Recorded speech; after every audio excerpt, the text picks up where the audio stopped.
something about Doc. Do you know how many regular season games you won with him? Quite a bit. Yeah? Like 300 or so. 416. Oh, okay. They made it to 2 conference finals. They won 1 title, and guess what? That guy got to sit down with his old head coach to discuss this Clippers team. Enjoying coaching this team. But what's the biggest challenge? Like, if we had to say what Doc is having to deal with this season. I think Doc is the master of managing egos, and, you know, with the talent they have, I don't see a lot of egos on this team. And so, and he said, this is a team I would love to be on, or a team I would love to coach. Because in the past, I really believe he didn't enjoy coaching the Clippers with Chris Paul and Blake Griffin and DeAndre Jordan. I think it's soured toward the end. And now he really enjoys coaching this squad, and they have even more talent. The Clippers are the most complete team in basketball. Usually when you have great players like Kawhi Leonard and or Paul George, they'll get you 25 or 30 points. But they also all defensive each year. And then Patrick Beverly as well. And then you go to the bench, you have 2 guys at Montrezl Harrell and Lou Williams that should basically split the 6th man of the year award, give you almost 20 points per game. Usually teams have specialists that do one thing, maybe rebound, maybe block shots, maybe shoot the 3. They have players that compete on both ends of the floor. You know, Doc Rivers has really liked having Ty Lue back on his coaching staff this year. Expect that Ty Lue's going to become a candidate for that vacant Brooklyn Nets coaching job in the offseason that was vacated yesterday with the parting of ways with Kenny Atkinson, a coach with championship pedigree.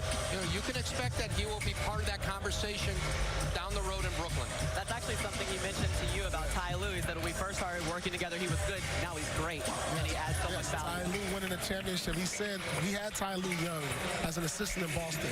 Ty Lue went off on his own, won a championship, and he's come back to Doc even smarter, even better. He says Ty Lue has taken so much pressure off of him on a day-to-day basis, and he just loves having him around. Think about it. If Doc ever gets thrown out, you put a championship coach in that front seat to coach this team in maybe a key playoff game.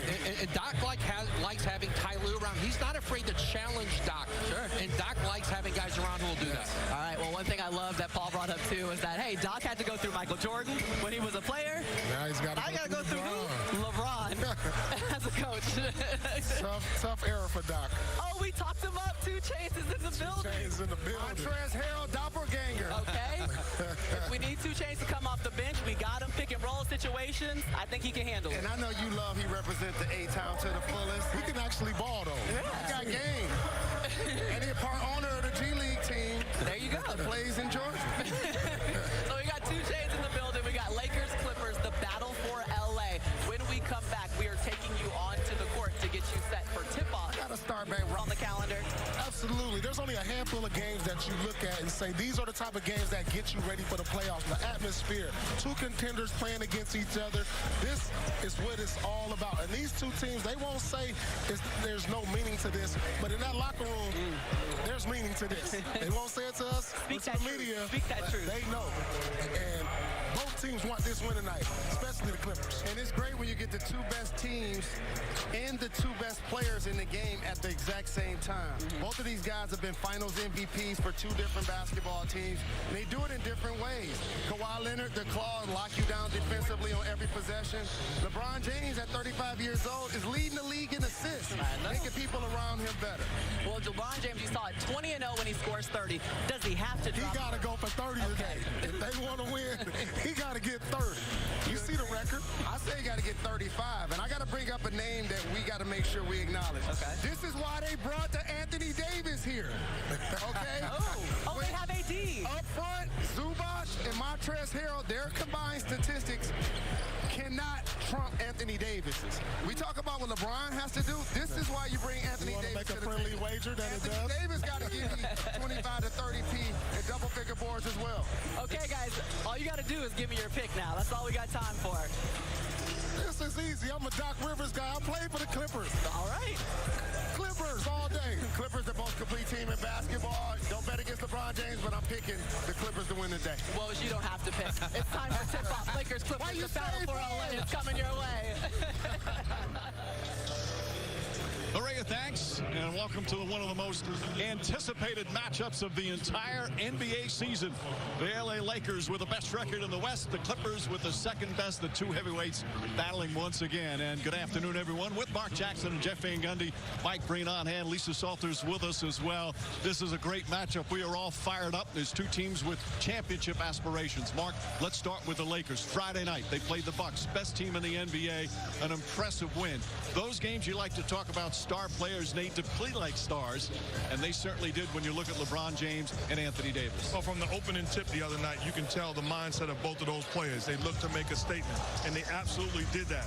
Looking to attack, looking to be aggressive. And initially, Anthony Davis defended by Giannis. The mindset is go at him. He did that. LeBron James, again, defended by Giannis. Attack and don't settle. Patience, force a double team. If a double team does not come, your mindset should be finish and make a play. It was the right mindset, and not only did they have it, but it was contagious throughout the lineup, across the board. Even the mean mug was in effect. But effective, efficient, and impactful all night long, and it must continue with their hopes. And they're going to have to be consistent at both ends of the floor. You got to be able to hang your hat on the defensive end of the floor.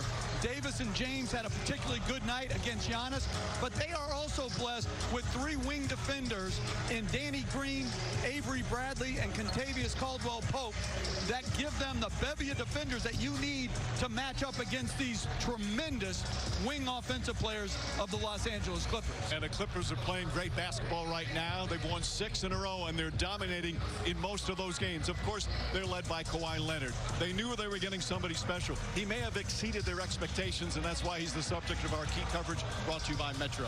He came into the NBA already as a unique defender and rebounder, but he has overwhelmed me with his improvement offensively.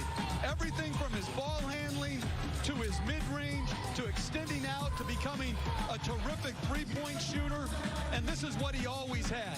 He always had the length and the instincts to become a dominant defender. You look at that length and reach and anticipation, intensity. He had that from day one. This is one special basketball player at both ends. Well, he absolutely is, but he needs a co-star.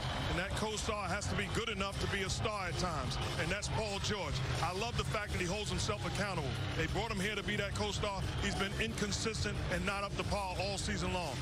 The great thing about it is when the lights are brightest, he has the ability to be the best player on the floor and has an opportunity to be just that this afternoon. For what it's worth this afternoon, this game is considered a Clipper home game. But you've got the